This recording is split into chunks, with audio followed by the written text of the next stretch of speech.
Alright guys, welcome to another beer review, and today we're going back, can't even say today properly. Today we're going back over to Beavertown for the first time in a while, especially with a new beer. I've had Gamma Ray a few times since my last Beavertown review, and I've had a couple of cans of Loopy Lloyd. Can't complain. I know, I'm a macro apologist because I'll still enjoy beers from a brewery that's had a big cash injection. But yeah, as long as the beer's not compromised, I'll still drink it. And let's be honest, I'm still a fan of these guys. So I can't exactly talk about that. And see, that's the thing.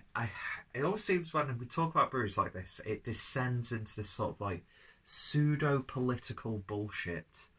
But yeah, I'm not going to mention any other breweries, but one thing that is a tiny bit, well, it's not frustration because it's no skin off my yellow teeth, but when I'm seeing breweries who are supporting and working with Brewdog, but those same breweries are like, oh, we want nothing to do with Beavertown.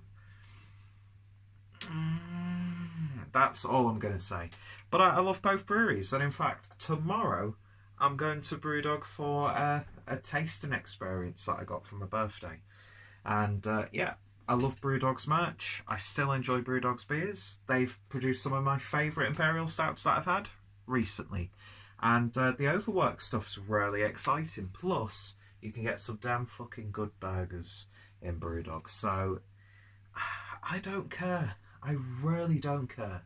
There are so many little fringes within this community that piss me off. And a lot of people are losing sight of what this should be about. It should be sharing beer and having fun. And I get it. I totally get it. If you don't want to support a brewery because they're involved with someone else, or you know, like some of the stuff that's happening in America with the likes of Founders, Trillium. You know what? I completely understand that. But don't demonise other people because their ideals don't fall in line with yours. Especially when it comes to an alcoholic beverage. But anyway, I said I didn't want to get into a political debate. I got into a little bit of a political debate and I mentioned breweries. But hey-ho, there she go. Anyway, so we're having a look at a can of the Sunshine Citrus Pale. And this is brewed in collaboration with Against the Grain, who I'm a big fan of. I've had some wonderful beers from Against the Grain, and we're getting a nice influx of their beers coming into the UK now. I think they're the ones who do the Citra Ass Down. Is that? I can't remember if that's that brewery, but the Citra Ass Down was damn good. But yeah, so this is a citrus pale with honey, lemon, and lime. And this is clocking in at 5% ABV. And yeah, beautiful artwork as you would expect from Beavertown. And it's one of these jobbies where it's a peel off label. I'm very happy about that because it can go into my little collection because I'm a sad bastard. Anyway, yeah, looks fantastic. Picked this up from a little corner shop in Sutton Coldfield when I was down in Birmingham for the Brumpis Up. And on the last day, myself, Harry and Rob went for a little jaunt because mine and Rob's trains weren't... Look at that. Our trains weren't until about 6 o'clock and everyone else had left. So I thought, yeah, we'll have a little jaunt to where Harry works and see a couple of bottle shops, have a few beers. And yeah, went to a little sort of off-licence. And as is the case now, a lot of off-licences have a nice little range of craft beer, and this had a bigger range of craft beer. And this is a beer that I've opened it and I'm swilling it round as if it's closed. Not gonna lie, I've not really heard too many good things about this beer, but I wanted to give it a go because I wanted to try a new Beavertown beer. And that 7 Deadly Sins project they're doing sounds really good, so I'm hoping that they release a little pack of cans for that, or bottles, because that would be a nice little box actually. Sort of like what Tiny Rebel did for their 7th birthday thing. Which anyway, why am I in this video specifically talking about other breweries aside from Beavertown? I don't know. But yeah, seems only fitting that I use my Beavertown glass. So let's see what we get with this one. I've got to say, I really like those Beavertown, is it Harrington jackets? I never know what they're called. But see, I'm used to buying my jackets like that, cheap, vintage. So paying full price is a little bit out of my price range at the moment, but I love them. And I need to get some Beavertown merch because I love the designs. I always forget the designer from Beavertown, who's almost as synonymous to the brand. Well, his mind has created this beautiful artwork, you find out, as much as the people of Brewery, and of course as much as Logan Plant. You know, he's a vital part of the DNA of Beavertown, and I always forget his name. I think it's Nicholas, isn't it? I can't remember. You all know who I'm talking about. Links will be down below anyway. So I've waffled on for way too long already. So beer in the glass then, and it's got a very subtle haze to it, but it is definitely a clear beer. Nice sort of golden look to it, very subtle amber hues, head dissipated almost immediately on that pour. But yeah, there's little bits and bobs floating around, or it could just be a very dirty glass, you never know. Anyway, so let's see what we get on the nose without spilling it on the floor.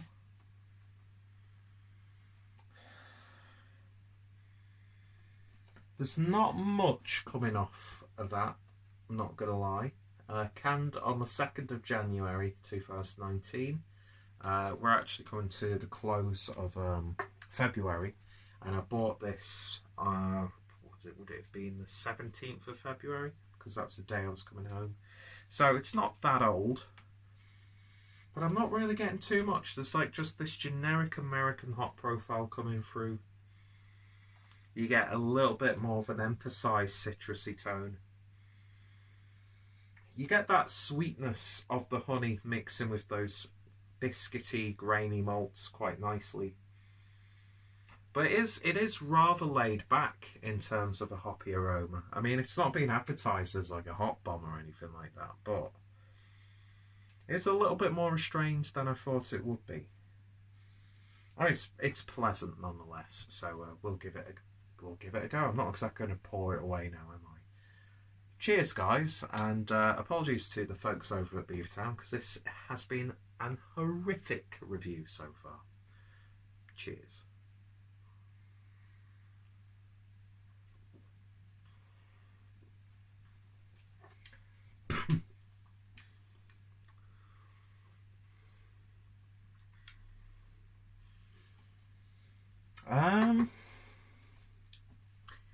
It's a little bit safe, a little bit uneventful.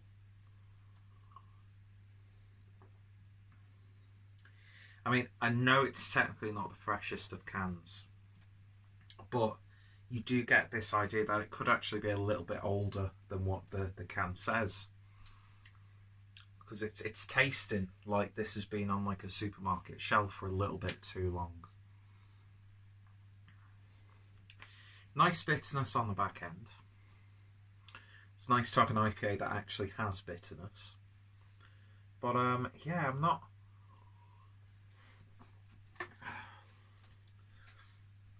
It just doesn't look like they've hopped it that much, to be honest.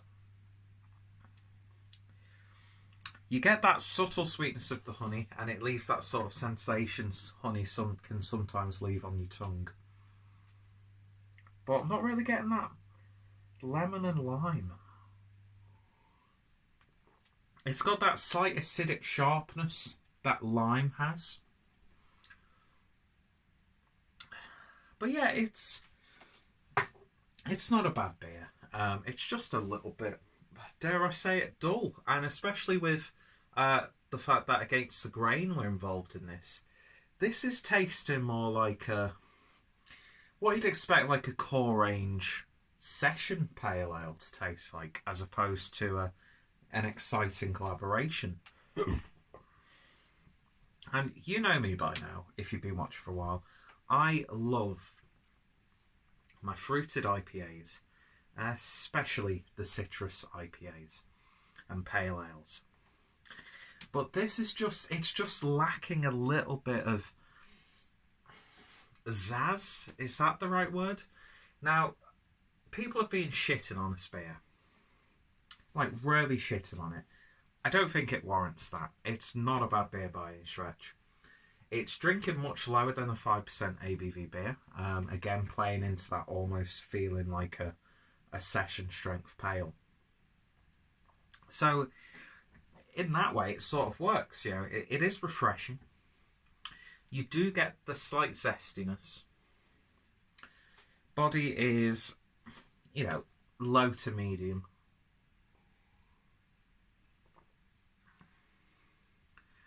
But I've got to say, it is tasting a little bit like a solidly brewed but not very exciting real ale, golden ale or something like that. Do you know what I mean? It's tasting like something you'd see on the supermarket shelf. Now, am I going to be one of these people who thinks, oh, it's happened, you know, the downfall of the brewery? Fuck no. I'm not going to base that sort of thing on one beer that I've just happened to have tried. I mean, I've tasted Gamma Ray recently, and that's tasting just as juicy and as fruity as I remember it tasting. Yeah, I can get it in booths, I can get it in my local Marks and Spencer's. I've got some sort of easy access to it, and for that price, I'm very happy. And it doesn't have that sort of, oh, we've simpled it down for the supermarket crowd. I would happily take a pint of Gamma Ray if it was on offer in a bar. But this just tastes. I think this is one of those beers that will make people think, oh, well, that's it, Beavertown. They're fucked. They've sold the soul to the devil. It's like, fuck that bullshit, seriously. Just get the fuck over it. Do you know what I mean? It's amazing how this community, although one of the most inclusive and welcoming communities that I've been involved with in terms of like a subculture, I'm looking like someone's adapted a cartoon character drawn by a child into a human form. I do kind of dig. It's like the winds hit me. Yeah, I've completely forgotten what I was going to say now. It's probably a good thing because I would have gone on to a rant. You know, is this beer going to stop me from buying new Beavertown beers? No. If a Beavertown beer comes on that sounds interesting, I'll give it a try, just like any other beer that appeals to me. If I see when I'm shopping that they've got stuff like Gamma Ray or Lupuloid on the shelf, or Smog Rocket, or any other sort of Beavertown beer, I'm going to pick a few up and just enjoy them. But yeah, what I was going to say is it's amazing how this sort of little subculture, although as inclusive and as welcoming as it can be, it can get really quite divisive sometimes, and it's sad at the end of the day. It is really sad. So yeah, I think it's just not appealing to me, this beer. Would I try it again? Just out of interest, I'd probably try a fresher can if they did rebrew it. But I'm not going to go out of my way to pick up another can of this. So it just about makes that. I'm going to give it a 6.5 out of 10. 7.5 would be I'm going out of my way to pick another can the next time I see it. I'm probably going to give it a pass. Go for something like Lupuloid or Gamma Ray if they're there, or maybe another sort of special release that they've got. But at the same time, it's not going to diminish my enjoyment of the brewery. They were one of the breweries that really helped me get into craft brewery. They were one of the breweries, thanks to the artwork and the branding, that got me really interested about beer art. I mean, you know, I come from a kind of design background. He says that after he dropped out of uni doing graphic design after his second year. So I've always appreciated that sort of stuff. And yeah, it's just not doing that much for me. I'll enjoy it. I'll happily drink the rest of it.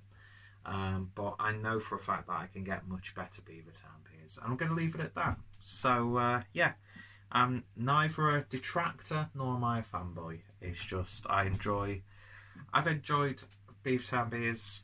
I've also disliked Beavertown beers when they were fully independent. And I think when people use beers like this as an example to like say, "Oh, we told you so," it's like, no. Just shut up and go enjoy a different beer instead. Do you know what I mean? I'm probably going to catch a little bit of flack for this. And I'm not trying to like single out people, because you like what you like. People have their own ideals. People have their own sort of moral codes.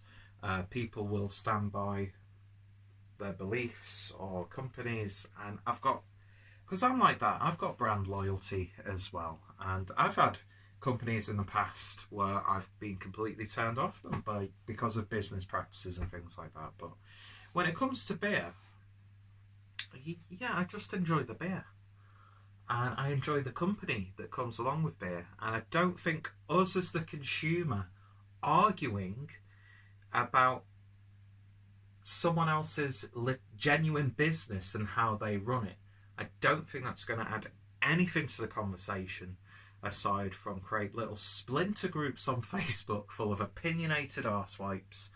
These little... what the hell happened there? These like little back and forths you see on Twitter and Instagram, and it's just so unnecessary. So yeah, that's it. So if you've tried this beer, then let me know your thoughts and opinions down below. Were you a fan of it? Did it tickle your pink? I don't know. Did it or did it not? Are you a fan of Beavertown? I'm not going to shout. Well, I very rarely seem to reply to comments anyway, so I'm not going to criticise anybody for having an opinion. But are you a fan of the brewery? Are there still Beavertown beers that you like? Are there any beers that you've enjoyed recently from them? Yeah, I'd just like to hear your thoughts and opinions. If any of my friends and fellow beer tubers have reviewed this one, their links will be down below. Check out Beavertown. Check out, I want to say Nick Dwyer. I want to say Nick Dwyer is the genius behind Beavertown's marketing. I've probably got that completely wrong, but I'm going to put his link down below. Check out Beavertown. And yeah, check out my Beavertown playlist as well. So, a bit of a long-winded review, I do apologise, but that's the way the cookie crumbles. See you guys later, and just enjoy your beers. Just enjoy the beers. Enjoy the company that comes along with it and the camaraderie, and leave your woes behind and your grievances outside of the bar, and just marvel in a slightly better beer than this. But yeah, Beavertown, I'm still a big fan, and I probably will be until their beers turn to acid, essentially. And I don't see that happening, and I don't see their creativity being dampened, because they've had so many interesting projects and releases recently. So as far as I could see, it's still full steam ahead for Beavertown. Anyway, if you disagree, that's completely fine.